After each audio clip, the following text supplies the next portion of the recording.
Tiniyak ni Pangulong Ferdinand R. Marcos Jr.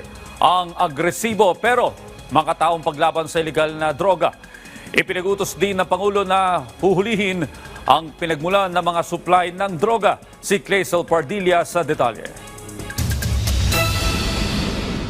Pumalo na sa higit 82 bilyong piso ang nasabat na ilegal na droga sa ilalim ng 3 taong pamumuno ni Pangulong Ferdinand R. Marcos Jr. Ito na ang pinakamalaki sa kasaysayan na maikukumpara sa dami ng kabuang nahuling droga sa buong 6 na taong panunungkulan ng nakalipas na administrasyon. Dito sa ganitong kalaki na nahuli natin na dapat ipapasok sa Pilipinas na shabu, marami tayong nailigtas na mga kababayan natin na kung lumabas ito, ang mangyayari ay marami na namang magiging addict, marami na namang mamamatay sa overdose, marami na namang masisira ang buhay. Kabilang sa mga nakumpiska ng pamahalaan ang higit 8 bilyong pisong floating shabu sa mga baybayin sa Luzon na sinira sa pamamagitan ng incineration sa Capas Tarlac nakaraang linggo.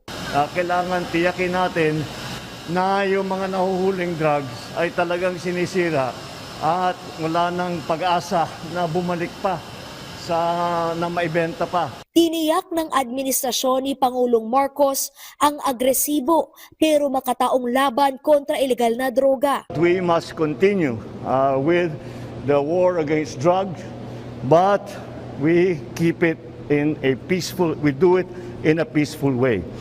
It has been described as a bloodless war on drugs. And that is what we are aiming for. Sa pananungkulan ni Pangulong Marcos, nasa 151,867 na mga individual ang naaresto kaugnay ng droga, habang 2,069 naman na menor de edad ang nasagip.